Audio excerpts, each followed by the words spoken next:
one of the oldest artist cooperatives in the city. This is our 45th year, which we're very excited about. And this month we have two amazing shows by Judith Goto and Clement Davinci. And yes, if you buy one of Clem's, you get to take home a Da Vinci.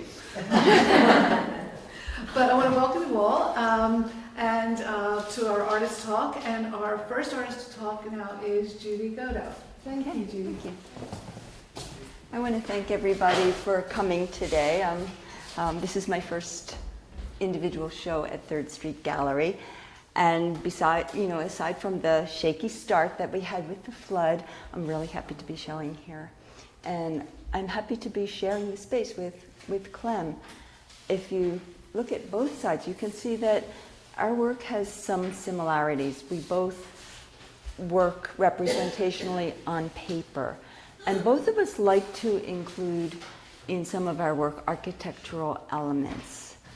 So there are similarities, but there are great differences too. Clem uses nature a lot and organic shapes, and I tend to lean toward man-made objects and geometric shapes, especially rectangles. So if you look at my work here, you can see that the things that interest me, you can guess, are pattern, repetition, texture, color, geometry, and asymmetry. And you can see that in my work. Anyway, let me start by giving you a little bit of background. So back many, many, many years ago when I was an undergraduate, I was a printmaking major, a lithographer. And I chose printmaking because I loved the process, and also it seemed like a very good way for me to do the kind of work I wanted to do, because it forced me to think in layers. And even back then, I would come up with an idea, and it would evolve into something unplanned and unexpected. And each layer would inform the next layer of my print.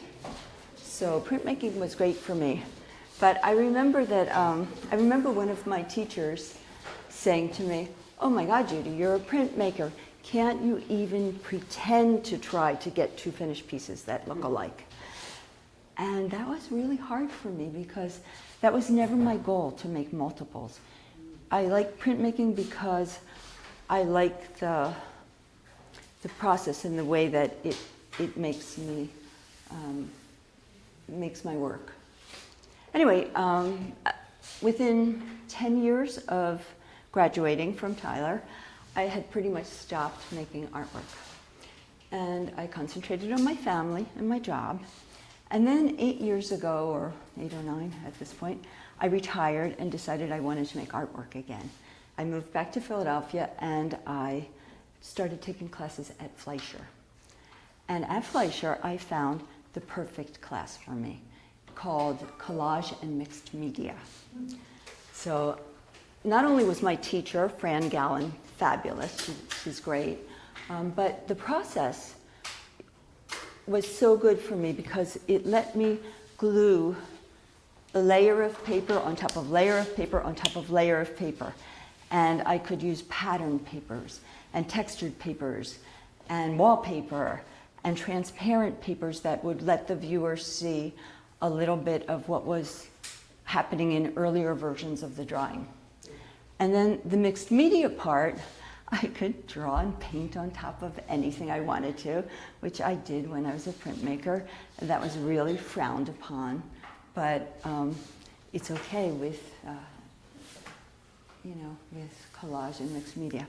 So these are all collage and mixed media, but this one right here is the only one, this hallway mirror, that didn't start out as a collage. This started out as a monotype. Again, I took a class at Fleischer, very good class with a very good teacher, Bill Brookover, called Printmaking Without a Press. And I made monotypes. I found that I was introduced to jelly plates, and I found that I could use a paintbrush and put strokes on the jelly plate, and it would give some energy to the work that some of the other collages didn't have. So moving forward, I would like to continue with collage, but also incorporate the printmaking, the monotypes into some of the work moving forward and see where that leads me. Anyway, I generate ideas for my drawings using themes. And so I'll think of a theme and then do maybe 6 or 7 drawings with that same theme. And I choose themes that I like, so I tend to revisit them and circle back around to them. So you can see over here, I have 3 bathroom drawings. I've done a lot of bathrooms, inspired by Bonnard and the paintings of his wife in the bath. And let's see, I have some people reclining in bedrooms. I've done a lot of bedroom drawings. And as a side note, when I was preparing for this show, I was doing new collages and deciding, which few from last year to put in.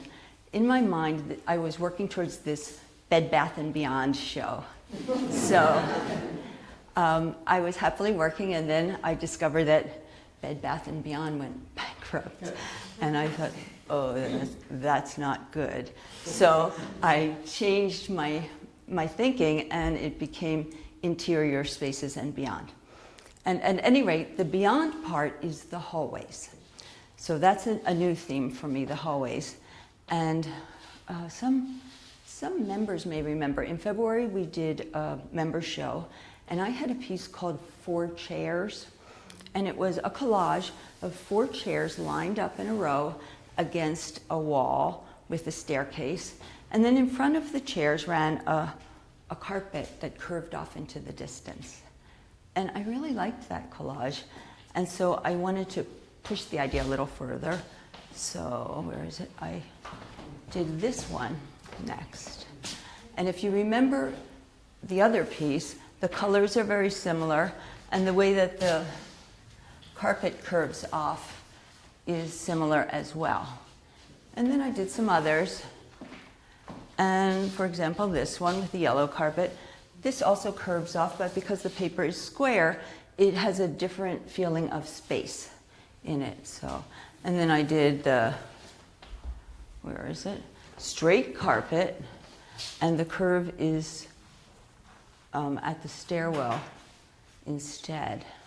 So I did some interior hallways, and then I did some exterior pictures, like this one, with the path behind the houses. But if you look at it, you can see it's exactly the same thing in a different setting. So it's just like the carpet ones. So those are some themes. You might be surprised to find that this started out as a bathtub print. So I was doing in my printmaking class, I one day went in and I did a whole bunch of monotypes with big ovals on them. And they were all, in my mind, bathtubs. And then I took them home, put them on my wall to look at them and see, okay, now how can I make these into interesting finished pieces? And when I looked at this one, inside the oval, I could see very, very faintly the outline of a hallway. And once I saw that, I couldn't unsee it. So I got to work collaging, and I put a carpet and some doors, and it became a mirror with a hallway inside, and no longer a bathroom drawing. And by the way, I use mirrors often as a device in my work. There are a couple here. This one allowed me to use the color and the line of the carpet in another part of the drawing. And in this one, I decided to have a little fun, and I put a little guy in a mirror who is not in the hallway part of the drawing. So the mirrors are a device that I use often. Anyway, I do a lot of interiors, and I often try to put small details that will be interesting. For example, maybe not here, but I'll put in little electrical outlets, or a light switch, or a Kleenex box in the corner, or a book under a chair, that kind of thing. And I look to other artists, as we all do, for inspiration. And I look at the interiors of Matisse, Bonnard, Milton Avery, and I also look at the abstract work of Richard Diebenkorn to see how he divides his space with line and geometric shapes. Anyway, recently I discovered a contemporary artist that some of you may know, but she was brand new to me, and her name is Sarah McAneny. And Sarah McAneny does these huge paintings of very large interiors filled with tiny details that are just wonderful. But more than the details in her paintings, I love the feeling of space. I feel like I can step into her interior and there's a lot of air, there's a lot of space, there's stuff, and I'm not going to bump into anything because there's a lot of room. And so I thought, oh, I want to have that feeling of space inside some of my drawings. And I tried to do that with this museum piece and also in the hotel, in the corridors, because I have the details like the doors and the doormats and the doorknobs and the door plates, but I want the viewer to feel like if you step into that space, it's empty and you're not going to bump into anything because there's a lot of air in there. And then on an opposite note, in this bathroom, that's the latest one I did, the feeling that it's this tiny space, and if you go into that space, you're probably going to bump into something. So, so I want to incorporate space into my interiors moving forward too. Anyway, that's really all I have. If anybody has any questions, I'm happy to answer. How do you decide what to put where? Like the carpet, for example, yellow as opposed to some other color. I try different things, but I usually start, as I said before, I think in layers, and I start with the background. And so I probably, this whole thing is probably a piece of wallpaper. And then I might, you know, have okay, I want an arch there, or, you know, a curve there, and I just build them. So, and then I might have not thought about yellow. I might have put something else and thought, no, it's something a little brighter or whatever. And then maybe it needed the emphasis, so I found this fabulous ribbon on the giveaway table in my laundry room. And so I thought, oh, that would be good there. So I kind of build as I go. I like your yellow carpet, but especially the ribbon that goes around the side of it. It's twisted. It is It gives you twisted. the idea that it's not flat on the floor. Your squares and your rounds are so open up the thing in a way you wouldn't expect. It gives you a three-dimensional feel that you would expect it to be flat. And I think that I did this one actually just to make it curve, and that's how it came out. And then once it twisted, I liked that, But so I kept it's it. sort of organic now. It's, Oh, maybe, yeah, you're right. It does have I that. see it more as you're really just lying there and showing, it's like, that's the hard one. It's sort of beady. Huh. Where do you see yourself going from here? In your next series? More, a little towards the abstract, a little bit more. That's the things that I'm working on now are a little bit more abstract. I've been using the ovals and, you know, something that started out a little bit like that one, and they're still representational. I'm on the cusp, I think, between representational art and a little bit more abstract. But I like the collage and mixed media, and I like incorporating the monotypes. Thanks. Say one of the things I do abstract, Photography. I do abstract architectural, so so your angles and geometry and stuff just really draws me. But one of the other things I really like about Judy's work is that how her things just draw you into those rooms. What I've been noticing about all of these, and some of them I've seen little pieces of before, there's an element of something disappearing in the distance. So that's where all those curves, and that's why I said that first one is curved there. The second one, I feel like I've walked down those steps, walked across, and then walked up. There's a lot of direction.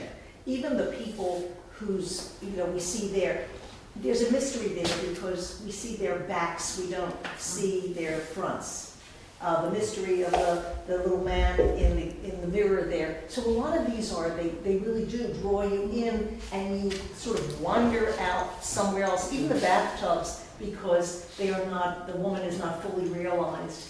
So there's that whole element, so it's almost like they're interiors, but there's something else. Sometimes they're so clear and straight that I cover them with a thin Yeah. layer of something to give more of that quality. Yeah, looking at them all up there Together. like that, you see that a lot. Okay, thanks, Susan. Okay, thanks very much.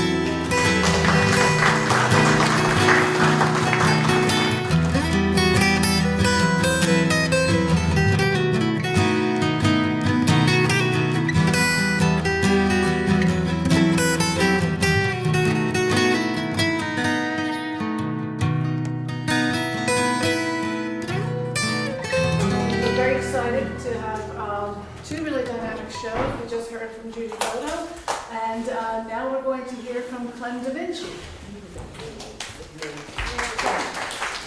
Hi.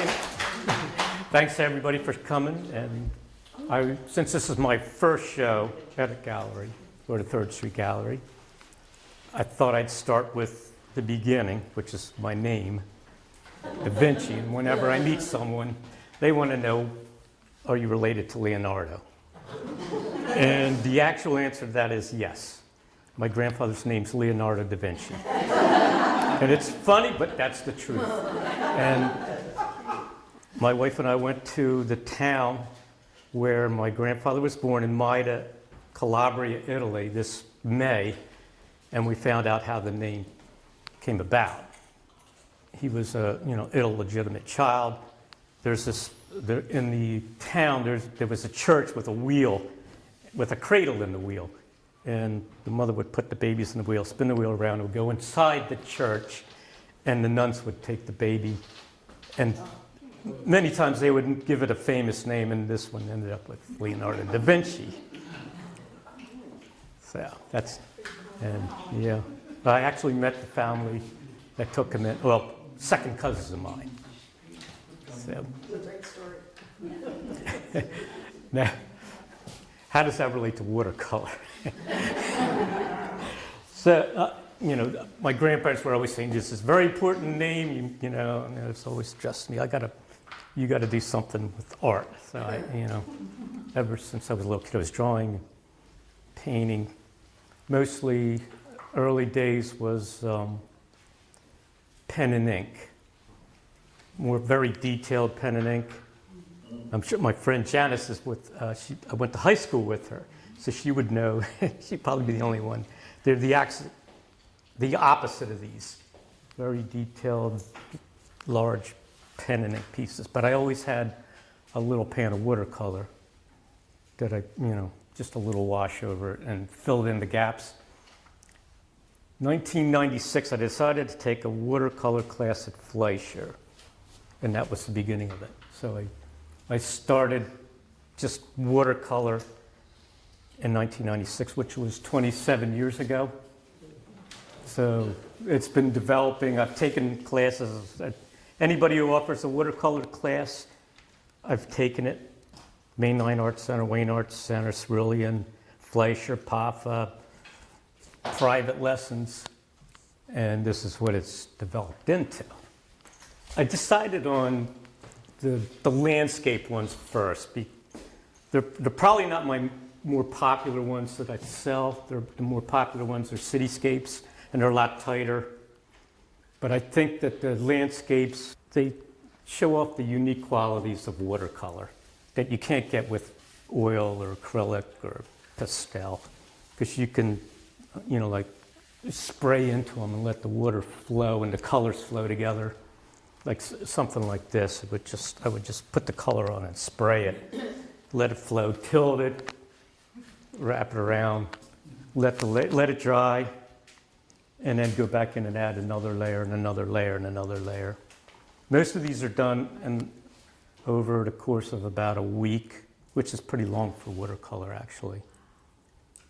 Only a couple of them were done alla prima, maybe the sailboat, and this one. This one was actually done that way. Most of them are all done in about a week or more. And mostly because I let them dry completely. I use really heavy paper, 300 pound, so the first layers go on extremely wet. And then I let them dry completely because I found that if I go in too soon, I mess them up and end up throwing them out. So I let them dry for hours, and then I go back in and do the second layer, third layer. Usually turns out being the next day, and then I look at it the next day and say, oh, what does it need? I usually spend about a day just with the composition, laying it out, adding, deleting. A lot of them are from my photographs or photographs people have sent me, but I usually add or delete elements from them. Some of my the artists that are local artists that I've been studying under, Mick McAndrews. He teaches all over the country, and a lot of he would give a full day's demo. He would start the painting in the morning, and it would be almost done by the end of the day. But you could basically stand there and watch him paint the whole day. It's a 7-hour class, and I learned a lot from him. A lot of some of these I've done several times, like this one I painted 3 times. I found that there was too much stuff there, and I had to eliminate to get it looking so you focused where you want to look. And I added in the canoe guy and made the house more predominant so that the focus is everything kind of pulls you into that angle there. I tend to like this Z shape that Edgar Whitney kind of talks about in his book. He was a very famous teacher and painter, watercolor artist. And some of his designs were like the T shape or the Z shape. So I like the Z shape a lot. I use that a lot. And I do a lot of waterfalls because they're fun. You can just spray and let the let watercolor do its thing. There's an artist called Nita Engel that she wrote a book called Let Watercolor Paint Itself. And I've read that, and I've taken her classes, and not from her, but from people that teach that style. Some of these, like this one, I like the landscapes with little in them, but sometimes I'll take the people out and put something else in. So I added the llamas, and this one's called A Chance Meeting in the Lost City. The same with this. There was no buffalo. I just added the buffalo. This was from a photograph that I took when we were in Iceland, and it's pretty much the way I took it, except a little more abstract. Do you change the colors a lot when you look at a photograph, or do you try to match the colors? A lot of time I'll just take the photograph away and just do the colors on my own. 2 things strike me as a little bit different. One is the second one in on the bottom. Oh, okay. The color, and then the one with the orange trees.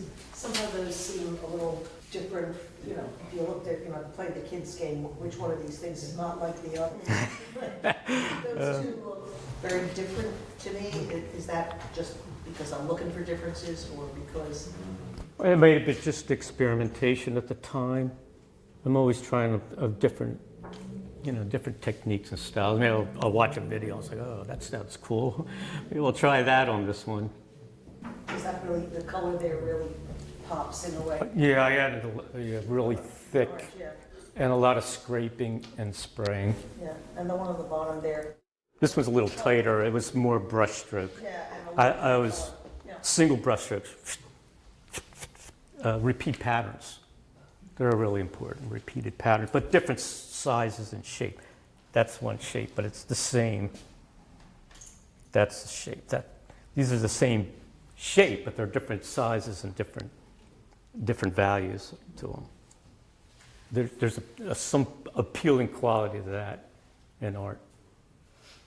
Repeated shape, here it's the triangles. Yeah. It's the repeated shapes in them. You said they were from photographs, and I know they're from places that you've been. Right. Or you could have taken the photographs. When you're taking the photographs, do you see the painting? Oh, I do, yeah. Yeah. I take the photograph now, anticipating a painting. Do you use any special coatings do you custom coat the papers for absorption? Or do you just use that whatever comes aboard as far as the weight and the texture is concerned? No, I don't coat them at all. I just, I get the heaviest paper I can, the 300-pound paper, 600 gram. I like it flat. I used to get the 140 or 90 and then have to iron it and put books on it. I was like, that's... The only problem when you use a heavier paper, you need more water because it takes a little longer to absorb it. Yeah. I see a lot of detail in your work, and is that part of the pen and ink heritage? Probably, yeah. Have you ever gone to a place where the color all of a sudden is very different from other places you've been in? You're anxious to...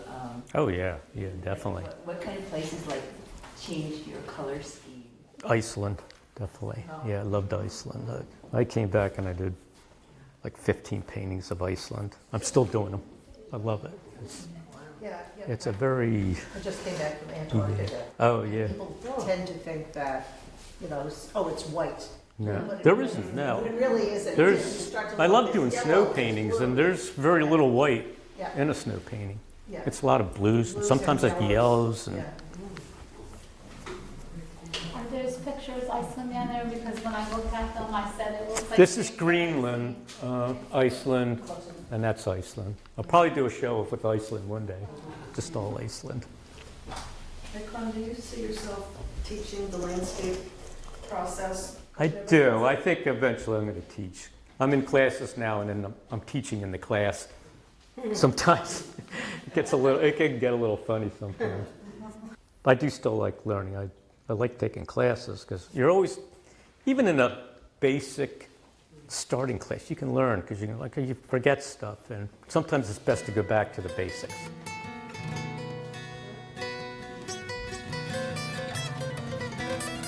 Thanks, Glenn. and thank Okay. you all for